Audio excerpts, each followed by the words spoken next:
you quickly how to run everything.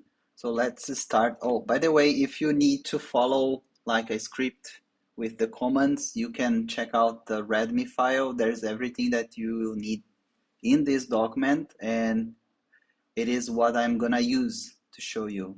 So first, we need to start the Docker. So let's run this command here.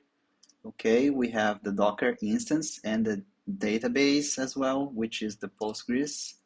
And next one, we need to run the yarn command. This one is necessary just because of this application. It requires the tables ready in order for the CLI works. And let's take a look. Oh, let me close everything here, open it again. And we have the two tables and we don't have any record in it.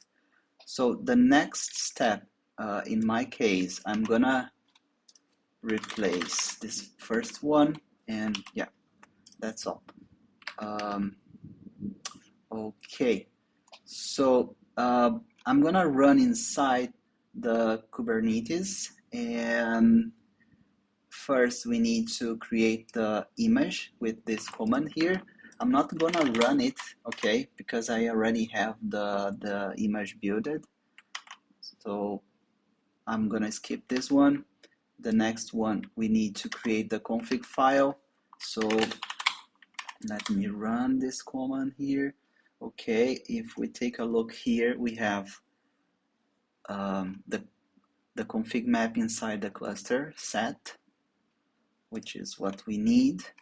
And the next one, we can run the kubectl command inside the KS folder. And there we are. It is created. So if we take a look here, we have the Chrome job, which is just starting. We don't have any jobs created. It's gonna start in a second. We just need to wait a little bit.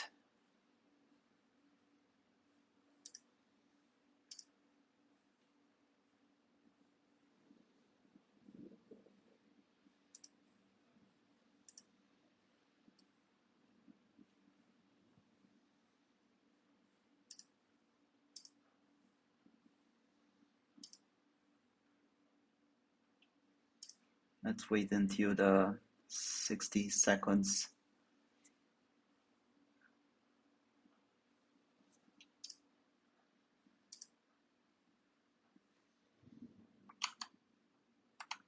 Okay, there we are.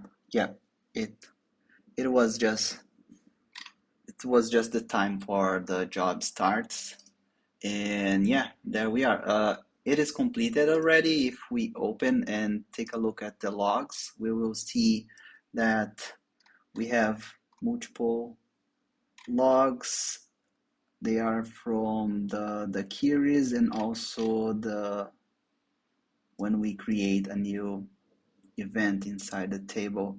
Okay, so if we refresh it right now, we are gonna see all the records that were